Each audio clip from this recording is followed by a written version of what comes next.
They say blood is thicker than water. I'd argue it can also be a weapon. My name is Sophia, and the story I'm about to tell you isn't just about a business. It's about how the person I trusted most, my own sister Elena, stole my life's work, and how I spent a decade fighting to take it back. What happened next wasn't just revenge. It was a reckoning. Imagine building a business from the ground up, pouring your entire life into it, only to have the person you trusted most, your own sister, sneak behind your back and steal your shares in a company worth $50 million. But when her empire crumbled and she came crawling back, begging for forgiveness, what I did next wasn't just about revenge. It was about serving justice ice cold. If you've ever been stabbed in the back by family and dreamed of the day the tables would turn, get ready. This story of betrayal and sweet vindication will have you hooked until the very end. I still remember the day it all started. It was a crisp autumn morning in 2012, the kind where the air smells of fresh possibilities and the leaves crunch under your feet. I was 28, fresh out of business school and sitting in our family's living room in Seattle. My parents, Dad with his salt and pepper hair and a perpetual worried frown from years of running a small coffee roastery, and Mom, her warm eyes sparkling with quiet pride, had gathered us for a family legacy meeting. My older sister Lena, 2 years my senior, with her sharp features and a confident smirk that screamed, "I'm always one step ahead," was there too, sipping her latte like she already owned the place. Our younger brother Ty, just 22 and still in college, fidgeted on the couch, more interested in his phone than the conversation. Dad cleared his throat, his voice raspy from decades of early mornings. "Girls, Ty, your mom and I have decided to pass on the family business. It's not much now, just a couple of local shops, but we believe in you. We'll split the shares equally, 33% each." Mom nodded, her hand squeezing Dad's. "It's about building something together, keeping it in the family." Lena's eyes lit up like she'd just won the lottery, while Ty just shrugged. "Me." My heart raced with excitement.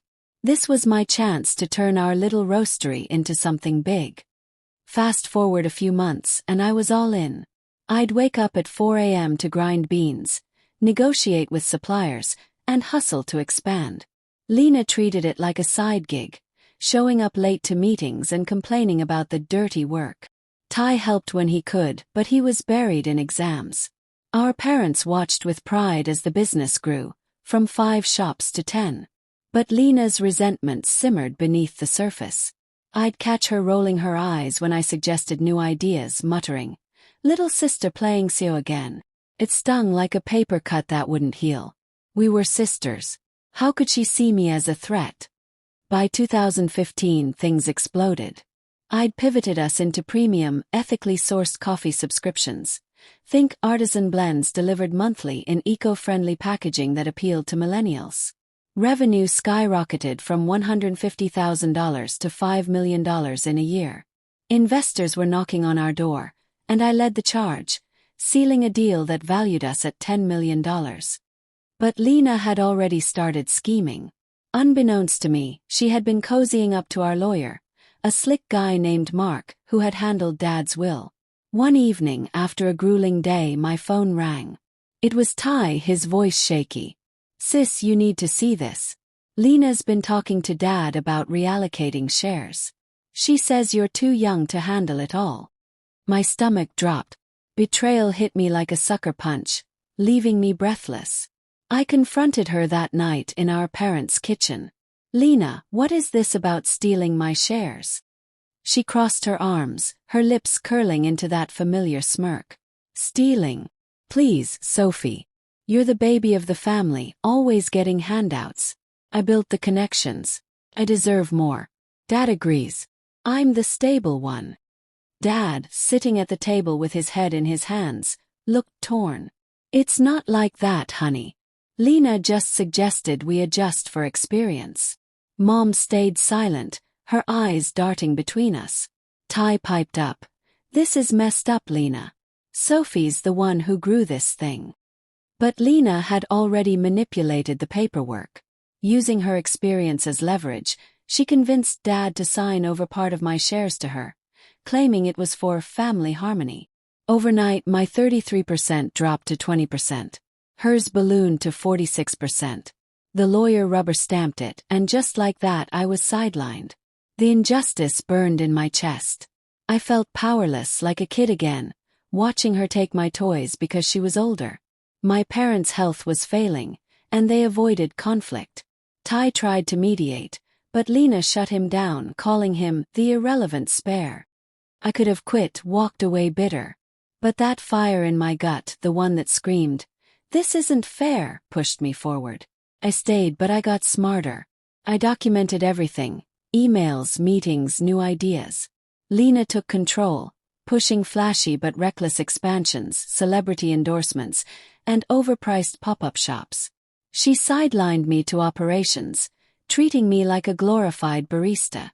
"Stick to what you know, sis," she'd say with a patronizing pat on my shoulder. By 2018, the business hit a valuation of $50 million. My subscription model was the backbone, but Lena claimed all the glory, posing for magazine covers as the visionary CEO. She even threw a lavish party to celebrate, toasting her success while I stood in the shadows, forcing a smile as guests congratulated her. Inside, rage simmered, my fists clenched until my nails dug into my palms. But I bided my time, whispering to Ty, "One day she'll see."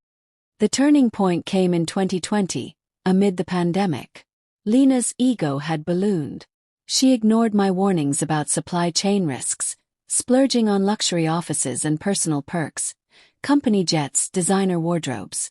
Revenue dipped, but she hid it, cooking the books with Mark's help. Ty uncovered it first, showing me falsified reports late one night. "She's bleeding us dry," he whispered, his face pale. My heart pounded, a mix of fury and clarity washing over me. This wasn't just theft. It was destruction. No more playing nice. I quietly hired my own investigator.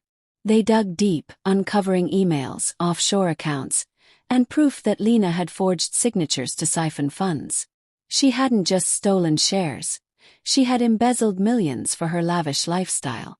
The evidence was ironclad, but revenge had to be poetic. I waited until our annual board meeting in 2022.